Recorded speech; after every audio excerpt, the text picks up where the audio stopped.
안녕하세요. 이번엔 색다르게 정치 테마주 분석으로 한번 가보겠습니다. 거래대금 22일을 찍었던 윌비스고요. 시가총액은 649억으로 가벼운 종목입니다. 급등하기에 가벼운 종목이 되겠고요. 먼저 주가를 간단하게 보면은 15일에 뭐가 있었는지 잠깐 급등했고, 그 다음에 오늘 또 이렇게 양봉이 나왔습니다.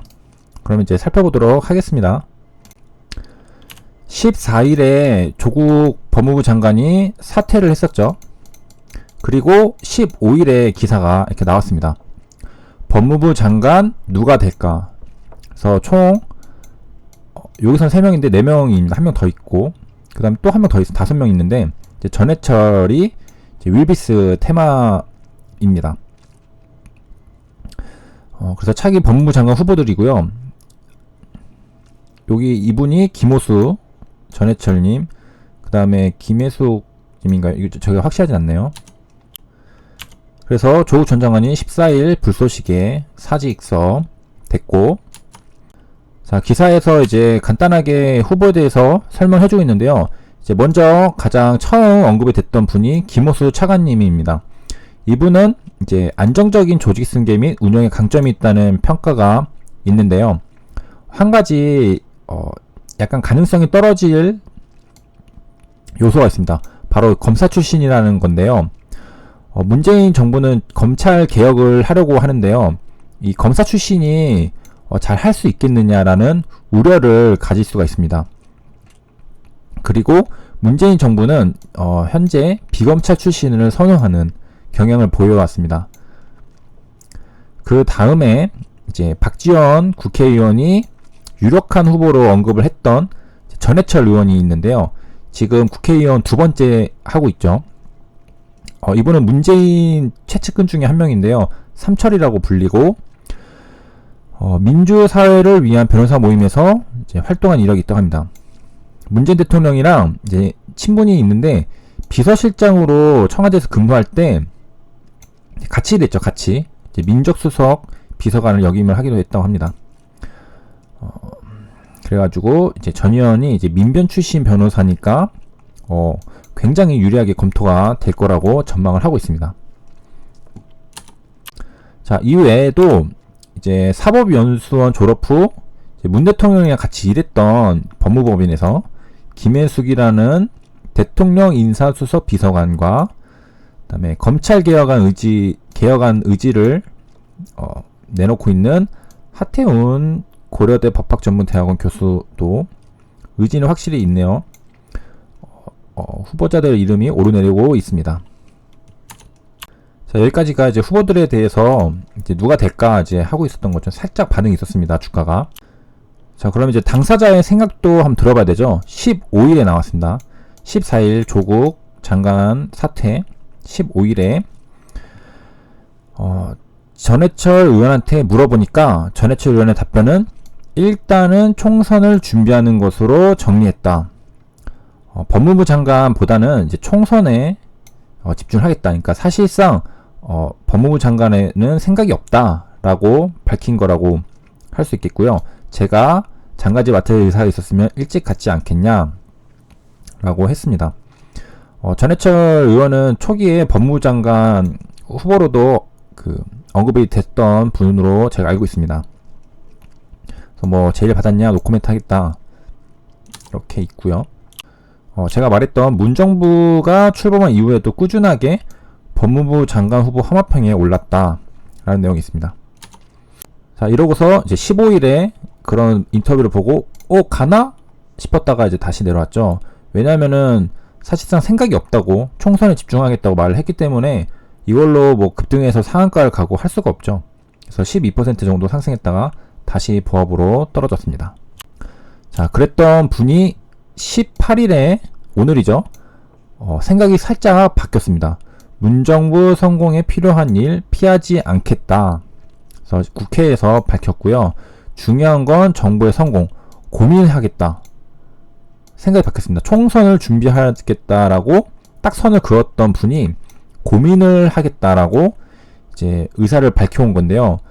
이거에 대해서 추측들이 있습니다.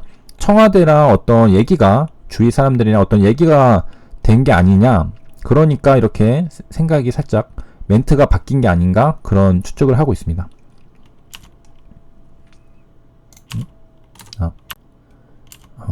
이제 다만 이제 여기에서 뭐 언지를 받은 게 있느냐에 대해서 전혀 그렇지 않다.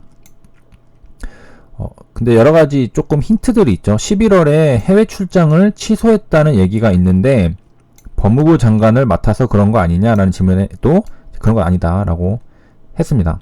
그러니까 아직 뭐 결정이 된 거는 없다라는 거죠. 자신의 의사를 밝힌 정도입니다. 아무튼 뭐 고심을 하고 있다. 갑자기 총선을 준비하겠다는 분이 이렇게 고민을 하고 있습니다. 그래서 기사에서도 이제 밝혔듯이 장관직 제안이 있다면 적극적으로 고려하겠다는 뜻으로 풀이를 하고 있고 시장도 그렇게 받아들였는데요. 차트로 돌아와서 시간이 지나서 17일은 이제 별거 없었죠.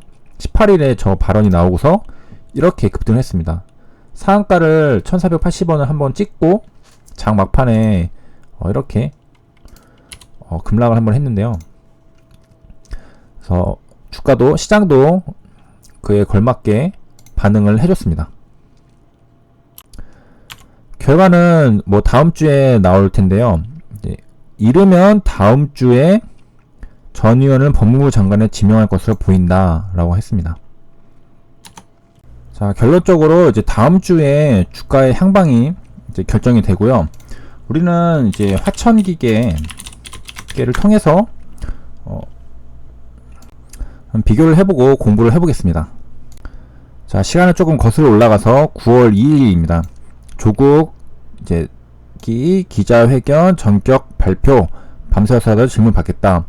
그러니까 인사청문회가 이제 이뤄지지 않으니까 기자회견을 하겠다고 밝힌 거죠. 그래서 이날 오후 3시에 기자간담회를 하기로 했습니다.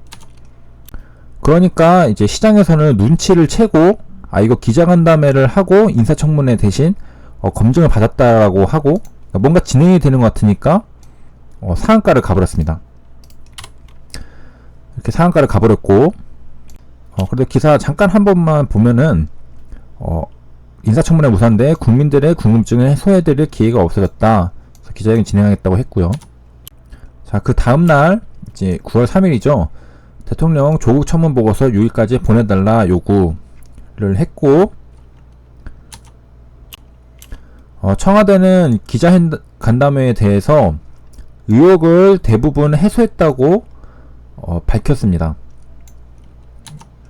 그러니까 이 정도면은 이제 됐다 싶은 거죠. 9월 3일 주가입니다. 고가가 16%에서 내려와서 끝났고 이제 9월 4일에는 이제 의혹 해소했다 해서 이르면 7일 임명 강행할 듯이라는 기사가 나왔습니다. 그래서 의혹 해소 못한 게 없다 해서 임명이 이제 가능하다고 나왔습니다. 그러니까 이제 9월 4일 주가 급등을 또 했죠. 이 기사에서 이 내용은 사실상 임명 강행 의지를 내비친 것으로 해석이 됐기 때문에 투자자들 입장에서는 조국 이미 법무부 장관이 됐구나, 청와대 뜻이 강력하다라는 것을 인지를 한 거죠. 자, 이렇게 기대감이 이제 물씬 오른 상태에서 9월 5일 윗골을 달고 내려왔습니다. 24% 고가가 그렇고요. 여기가 고점입니다.